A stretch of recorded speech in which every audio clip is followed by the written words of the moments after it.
How did 1970s oil shocks cause economic recession? Imagine a sudden spike in the price of something everyone needs, like gasoline, happening overnight. That's exactly what happened during the 1970s oil shocks, and it shook the entire economy. These shocks started with a few key events.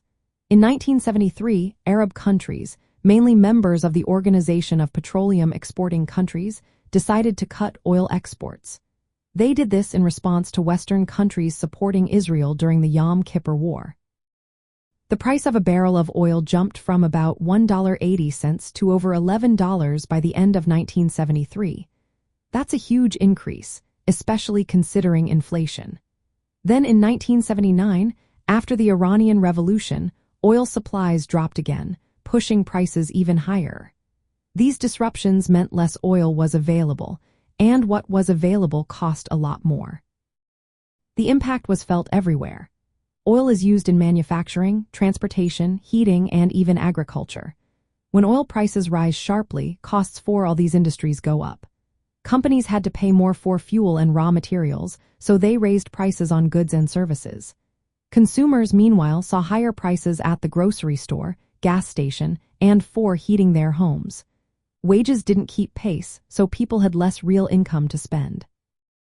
This led to a slowdown in economic growth, or what we call a recession.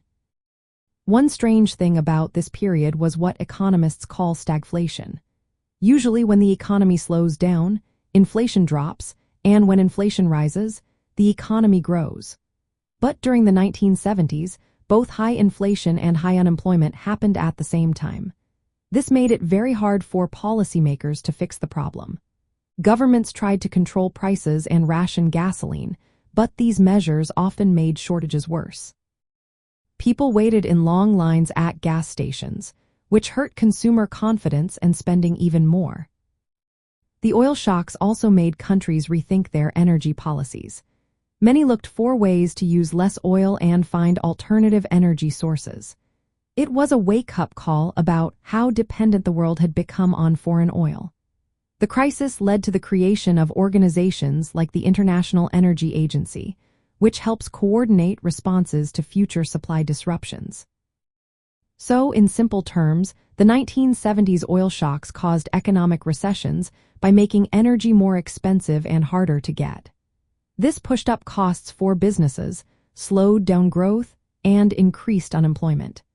It also created a confusing mix of rising prices and falling incomes, which made the economy stumble for years.